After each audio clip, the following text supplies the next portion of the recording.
Royal LePage Binder, we are Windsor Essex County's real estate brokerage. We wanted to share everything we know and love about our community, but that got us thinking, how did Windsor Essex County become the place we call home today? What is our history? And wouldn't you know it, we couldn't find a comprehensive overview of our local history from the beginning to now. So we rolled up our sleeves, put on our researcher's hat, and got to work. What we discovered was surprising, delightful, and downright interesting. So join us as we dig into the past and uncover the people, moments, and heritage that led us to where we are today. To begin our history of Windsor Essex County, we need to go way back to the moment of the first European settlers in our region. At that time, the land along the Detroit River was the traditional land of the Three Fires Confederacy, which consisted of the Ojibwe, Potawatomi, and Ottawa First Nations. The Detroit River wasn't even called the Detroit River, but the name does trace its roots to the original Anishinaabe name of Wawiatanong, which roughly translates to where there is a narrow passage, in reference to the geography of the river.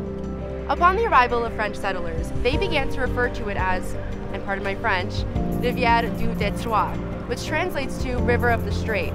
It's pretty easy to see how we came up with Detroit River from there. Most of the early history of our region will concern the British, but the French were actually the first to put down roots, arriving in the early 1700s in the areas we know today as Windsor, Amherstburg, Sandwich, and LaSalle. Although what is today Windsor was settled in 1728 by a Jesuit mission, it wouldn't become a major center until the mid-1800s, and the first major settlement in the area was around Turkey Creek and was called La Petite Côte, or Little Coast, which today is known as LaSalle. That makes our area the oldest continually inhabited European settled community in Canada west of Montreal.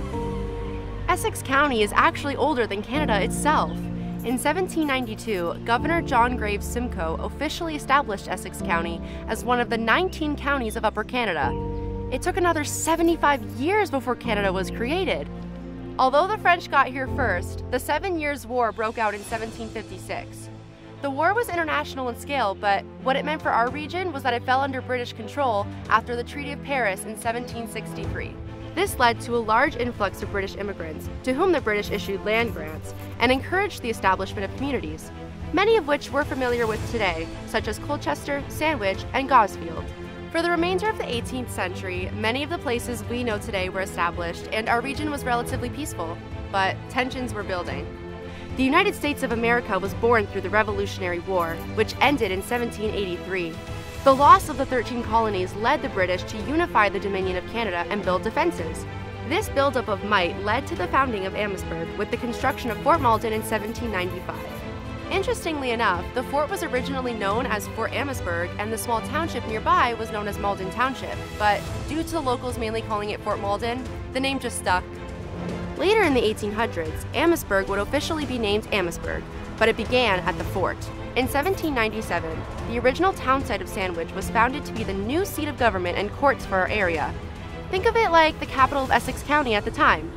Sandwich Town would remain the heart of Essex County until the mid-19th century. Now, Windsor and Essex County really started to kick it off and grow in the mid-1800s. But first, we had to get through a little thing called the War of 1812. This was the great squaring off between the United States of America and the British-led Dominion of Canada, and our region saw a lot of action, with most of it centering around the Detroit River and Fort Malden. Not even a month into the war, British forces captured the schooner Cuyahoga from the Americans. At the time, the U.S. General William Hull didn't even know the war was on yet. However, in response to the ship's capturing, he led American forces across the Detroit River and immediately captured a small village just east of Sandwich Town, a village that would eventually become Windsor. A regiment out of Fort Malden engaged with the invading Americans along the River Canard, and 2 British were killed, marking the first casualties of the War of 1812, right here in Essex County. In response to the U.S. invasion, General Brock assumed control of Fort Malden and, along with Chief Tecumseh of Shawnee First Nation, invaded the U.S. and captured Fort Detroit with no resistance. Brock held Detroit until 1813, when a large naval battle in Lake Erie went in the Americans' favor. This isolated British forces at Fort Malden, so General Proctor of the British abandoned the fort, burned it down, and retreated to Niagara. This led the Americans to capturing and occupying Sandwich Town and Amherstburg until the end of the war in 1815, when the original borders were restored under the Treaty of Ghent. Who knows how close we were to being a part of the United States under these negotiations?